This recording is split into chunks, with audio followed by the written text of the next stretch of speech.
Now at noon, President Trump demands Intel's CEO resign over his concerns about connections to China. Also, a young girl lured away from her home in Salem the moment the suspect was arrested, caught on camera. Plus, what the Portland NAACP is saying about Mayor Keith Wilson's changes to the city's diversity policies. KGW News at noon starts right now.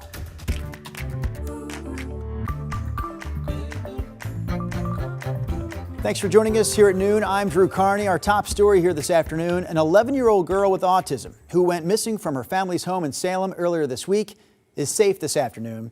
Police say a man kidnapped her from her front yard, but neighbors were able to help find her. This happened Tuesday afternoon.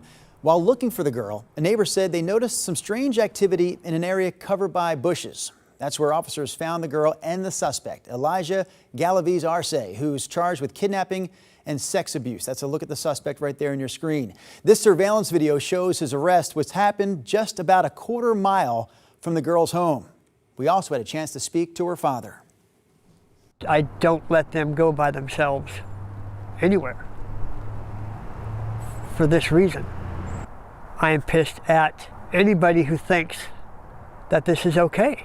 These are children. Let them be children.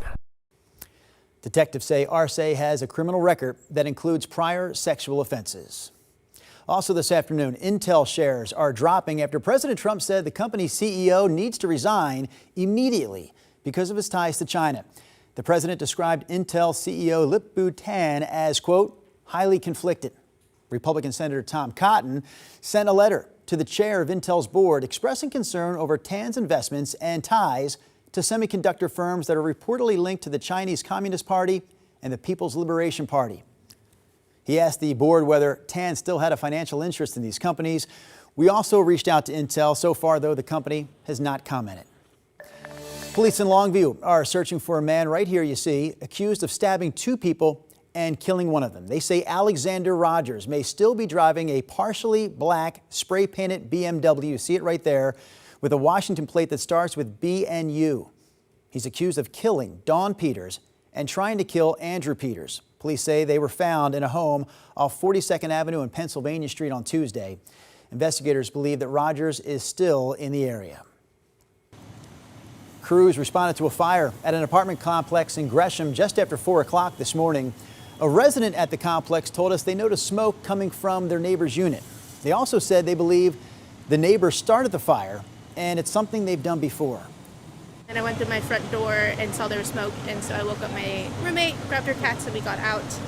This is not the first time this neighbor has set a fire. Gresham Fire told us the same unit had a fire on July 26th. 3 apartments were impacted this morning, but no one was hurt, and a neighbor's cat that was missing has been found. Investigators are still trying to figure out the cause of the fire. Portland police identified the man suspected of drawing a swastika on the door frame of a Northeast Portland business last month. They say community tips helped them identify Joseph Thompson. Thompson was already in jail, accused of threatening someone with a knife and yelling slurs in the Lloyd district. Police also confirmed Thompson was arrested in May after causing damage to a Papa Murphy's in the Woodstock area, but he was released on bail at the time. Thompson faces a new bias crime charge related to the swastika drawing. The Portland branch of the NAACP is criticizing Mayor Keith Wilson for changing the city's diversity, equity, and inclusion policies. The mayor issued the changes to fall in line with the directives from the Trump administration, basically saying the city cannot give preference to groups based on race or gender. Mayor Wilson says his new order protects Portland from losing millions of dollars in federal grants. But the president of the Portland NAACP chapter told us he believes the order by the mayor is a big step in the wrong direction. No matter the rhetoric, no matter the conversation and all of the shenanigans about how they did it and the way they did it, at the end of the day, it's about black people not counting. According to the city's legal team, there are roughly 75 Portland programs and policies that need to be adjusted. All right, quick break from the news headlines this afternoon. Checking in with Rod Hill there in the Weather Center. What are you working on there, Rod? Well, we're working on trying to get some sunshine going this afternoon. Very comfortable day out. We are all dry. Certainly no concerns for your playing or working outdoors. Still a lot of clouds, though. I mean, there are breaks. There's one break right there from the Salem tasting room. out in Sherwood. Temperatures have warmed a bit, 66. A little bit of a brighter view with some sun breaking through the clouds on the east side. That's Camas Meadows Golf Course. Downtown Portland, out my window in downtown, it looks brighter than this, but obviously still a lot of clouds. 68 is the number. Surely we will see at least increasing sunshine to some degree in the coming hours. I have the high temperature at 75, a nice evening 70 at 8 o'clock. Certainly considered cooler than normal for this time of the year.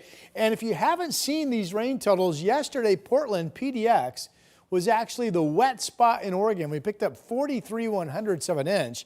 Southwest Washington did pretty well as well. Vancouver 3/10 and Kelso had 19/100ths.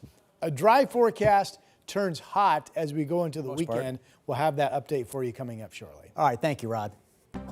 Let's take a look at some national headlines here this afternoon. 6 soldiers are being honored for their actions during yesterday's mass shooting at Fort Stewart in Georgia. Base officials say the soldiers acted quickly as soon as shots were fired. Some subdued the shooter, others provided first aid. Fort Stewart's commanding general says their actions saved lives.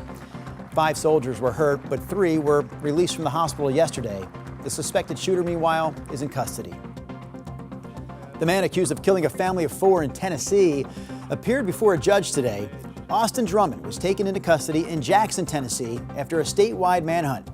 He's charged with 4 counts of first-degree murder, 1 count of aggravated kidnapping, and several gun charges.